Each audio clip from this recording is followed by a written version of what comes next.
Berita terkini, Polda Metro bicara opsi jemput paksa Firly Bahuri.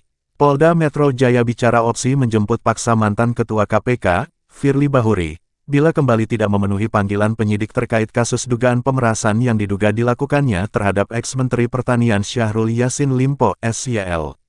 Ketika dua panggilan penyidik tanpa alasan patut dan wajar tersangka tidak hadir memenuhi panggilan penyidik tanpa alasan patut dan wajar, maka peluangnya ada dua sesuai KUHP, menghadirkan paksa atau dilakukan upaya paksa terhadap yang bersangkutan, kata Direskrimsus Polda Metro Jaya, Kombes Ade Safri Simanjuntak, kepada wartawan pada Rabu, tanggal 1 Januari.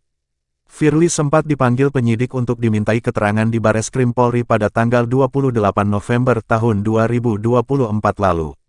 Namun, Firly tidak memenuhi panggilan itu.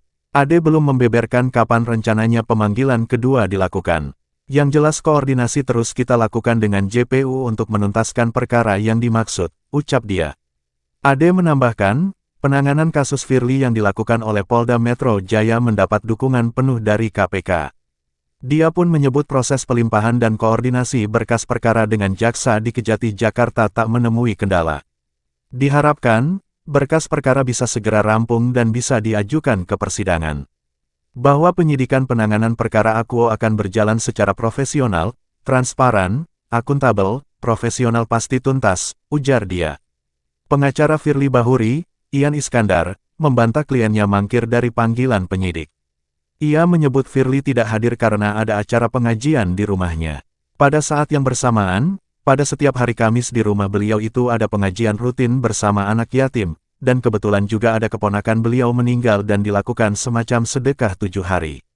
Jadi, pada saat yang bersamaan, ada kegiatan yang tidak bisa dia tinggalkan, kata Ian dalam konferensi pers di Hotel Ambara, Jakarta Selatan. Tidak ada niat satupun beliau untuk mangkir. Kenapa? Karena setiap kali ada pemeriksaan panggilan, kami menanyakan materi, apalagi yang mau digali oleh beliau. Hal apa saja yang ingin dimintai keterangan, pihak-pihak penyidik tidak dapat menjelaskan hal itu. Sehingga kami menganggap tidak perlu lagi dilakukan panggilan untuk diperiksa, tambahnya. Kapolda Metro Jaya Irjen Karyoto sempat menegur Ade terkait kelanjutan penanganan kasus Firly Bahuri dan Alex Marwata. Karyoto menanyakan kapan kasus ini bisa selesai. Ada Dirkrimsus, kata Karyoto. Siap Jenderal, jawab Ade Safri. Buka telinga lebar-lebar ya. Kira-kira berapa lama akan selesai? Tanya Karyoto. Karyoto mengatakan dua kasus itu merupakan utangnya yang belum terselesaikan. Dalam sepekan kebelakang, dia mengaku sedang fokus untuk dapat menuntaskan utangnya tersebut.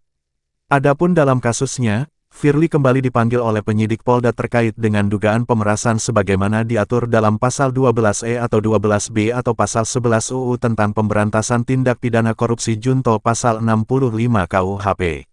Dia diduga memeras SYL. Firly pernah mengajukan gugatan pra-peradilan ke PN Jakarta Selatan karena menilai penetapannya sebagai tersangka tidak sah. Namun, gugatan itu diputus tidak dapat diterima. Dia juga sudah mengajukan pra-peradilan untuk kedua kalinya ke PN Jakarta Selatan. Permohonan pra-peradilan kedua itu disampaikan Firly Bahuri pada Senin, tanggal 22 Januari tahun 2024. Namun permohonan dicabut dengan alasan teknis dan perlu elaborasi lebih jauh, tetapi hingga kini tak kunjung didaftarkan lagi. Kasus Firly ini sudah menggantung lebih dari 1 tahun. Firly belum ditahan dan juga disidangkan.